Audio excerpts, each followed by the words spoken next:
Bueno, ahora vamos a hablar de la configuración en paralelo y en serie paralelo de los famosos diodo LED. En paralelo hay una condición que nosotros tenemos que conocer. En paralelo, el voltaje siempre va a ser el mismo, por si acaso. En paralelo, el diodo que controla la red es el que tiene una tensión de activación menor. ¿A qué me refiero con esto? A veces va a haber problemas en los que ustedes van a tener diodos en paralelo. Y la pregunta es, ¿por qué nosotros tenemos diodos en paralelo? ¿Por qué no simplemente diodos en serie? La respuesta es simple, ¿no? Tú puedes colocar diodos en paralelo cuando la corriente que necesita tu circuito es más de la corriente que puede soportar un diodo individual. Por ejemplo, este diodo de silicio podría soportar 2 amperios o 1 amperio y en tu red necesitas 2 amperios. Comprar otro diodo de 2 amperios a veces va a ser un poco dificultoso en el mercado, no lo vas a poder encontrar. Entonces, tal vez te conviene utilizar diodos de tipo comerciales, de similares características, y como son de similares características, si deseas conducir 2 amperios, entonces puedes colocar dos diodos de las mismas características. Por el primero va a circular 1 amperio, por el segundo va a circular otro amperio, y de esa forma vas a armar un circuito con dos diodos en paralelo, ¿ya? A veces puedes necesitar para otro tipo de aplicaciones que estén en paralelo y en ahí se explica de diferente forma, ¿no? Por ejemplo, en este ejemplo, ¿qué es lo que nos pide? Determine la tensión de salida, la corriente de ingreso, la corriente del diodo 1, la corriente del diodo 2 para la configuración de diodos en paralelo de la siguiente figura. Ya. Con esto ya nos hemos complicado. La respuesta es no. Esto es sencillo, sigue siendo un análisis de tipo básico. ¿Ya? Tenemos una fuente externa, tenemos en este caso una resistencia y lo que nos piden hallar es la tensión en la salida de los diodos, ¿no? Nosotros realizamos el equivalente correspondiente, la fuente de tensión sigue manteniendo la tensión de tipo externa, los diodos se polarizan y la polarización tiene el sentido de circulación de la corriente positivo, negativo, positivo, negativo. En el segundo caso, positivo, negativo. ¿No ve? Perfecto. Realizado este análisis, sabemos que ambos diodos van a funcionar porque en este caso se están activando, ¿no? Lo que nos piden determinar es cuánto va a salir en esta parte, ¿ya?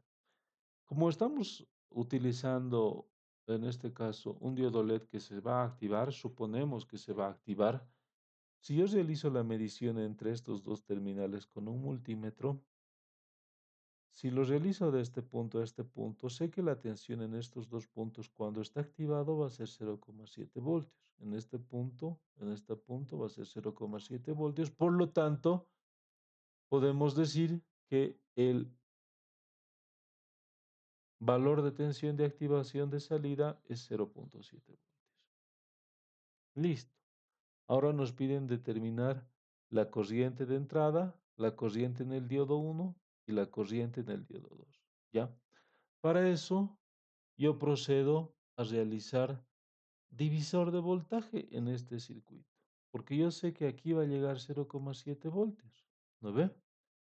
Y como va a llegar 0,7 voltios, la fuente de tensión es de 10 voltios, entonces, aplicando divisor de voltaje en la resistencia, yo sé que ese divisor de voltaje nos va a decir que, en este caso, la tensión de entrada menos la tensión en este punto sobre la resistencia es igual a, en este caso, el valor de voltaje VR, ¿no?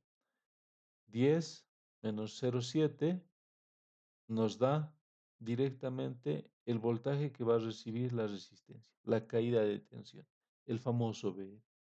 Si eso, mediante la aplicación de la ley de Ohm, yo lo divido respecto de la resistencia, voy a obtener la corriente de ingreso hacia los diodos. En este caso es 28,18 miliamperios. Considerando que nosotros tenemos diodos de similares características, aquí va a llegar 28 y se va a dividir para el primer nodo y luego el otro para el segundo nodo. Estos puntos son puntos de medición, entonces no existe circulación de corriente. Como son diodos de características similares, en este caso la distribución de corriente en los diodos va a ser equilibrada, ¿no? En este caso, la corriente del diodo 1 es igual a la corriente del diodo 2 y eso es igual a la corriente de ingreso dividido entre 2. Es decir, que por cada diodo va a circular 14,09 miliamperios.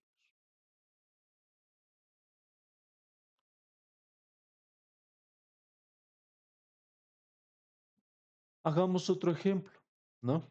Por ejemplo, en aquí tenemos una fuente de entrada de 12 voltios. El esquema es similar al anterior. Aquí tenemos un potencial de 12 voltios. Aquí ya tenemos dos diodos en paralelo, uno que es de silicio y otro que es un diodo LED. Y aquí tenemos una resistencia, ¿no? Por obvias razones, si yo voy a polarizar el circuito, sé que va a empezar a circular corriente, en este caso, por cada uno de los diodos. Para el primero se va a polarizar como positivo o negativo, para el segundo se va a polarizar como positivo o negativo, y aquí va a ser positivo o negativo. Pero hay que tener una consideración importante, ¿no? Sé que estos dos diodos se pueden activar porque están polarizados en directa. Y como están polarizados en directa, tal vez ustedes piensen que ambos se van a activar, pero no. En este caso, recuerden, el diodo de silicio, en este caso, tiene un determinado valor de tensión de activación, es de 0,7 voltios. El diodo de tipo LED tiene otra tensión de activación, en este caso 2,2 voltios, porque es un diodo de tipo de color verde. ¿No ve? Listo. Recuerden también la famosa condición de en paralelo el voltaje es el mismo. Entonces aquí vamos a tener una discordancia. Aquí si yo voy a medir, va a medir 0,7 y entre este punto y este punto debería medir 2,2 voltios. Era la teoría. Pero recuerden el principio básico. El voltaje en paralelo siempre es el mismo. Cuando ocurren problemas de este tipo, lo que ustedes tienen que considerar en su análisis es la temporalidad, el tiempo, ¿no ve? Antes de activar tu diodo o tu circuito, probablemente no había nada de tensión. Cuando tú has decidido conectarle la fuente, inmediatamente el sistema ha empezado a polarizarse y para polarizarse ha pasado de 0 voltios, 1 voltio, 2 voltios, 3 hasta llegar al valor máximo. Cuando ha llegado a los 0,7, ¿quién se ha activado primero? En este caso, el diodo de silicio. Este necesita 2,2 voltios. En un inicio, probablemente iba a estar abierto, ¿no ve? Porque no llegaba a ese valor. Si yo sigo incrementando la tensión de 12, ya no es 0,7, si ya es 0,8, ¿va a seguir funcionando esto? La respuesta es sí, y va a seguir teniendo la misma caída de tensión de 0,7 voltios. La respuesta es sí. Entonces aquí siempre va a caer 0,7 voltios. Como siempre va a caer 0.7 voltios, ¿va a hacer que este diodo LED se active? La respuesta es no. Y como no va a activarse este diodo LED, entonces va a estar como un circuito normalmente abierto, ¿no? Y posteriormente, esto va a hacer que 12 menos 0,7 en el punto de salida te llegue los famosos 11.3 voltios. 11.3 voltios va a circular por este circuito y en este caso va a circular una corriente que se la determina a partir de la ley de Ohm, ¿no? Esa es la forma de análisis cuando se tienen dos diodos en paralelo con diferentes tensiones de activación. El diodo que manda es el que tiene una tensión de activación menor. El otro diodo no funciona.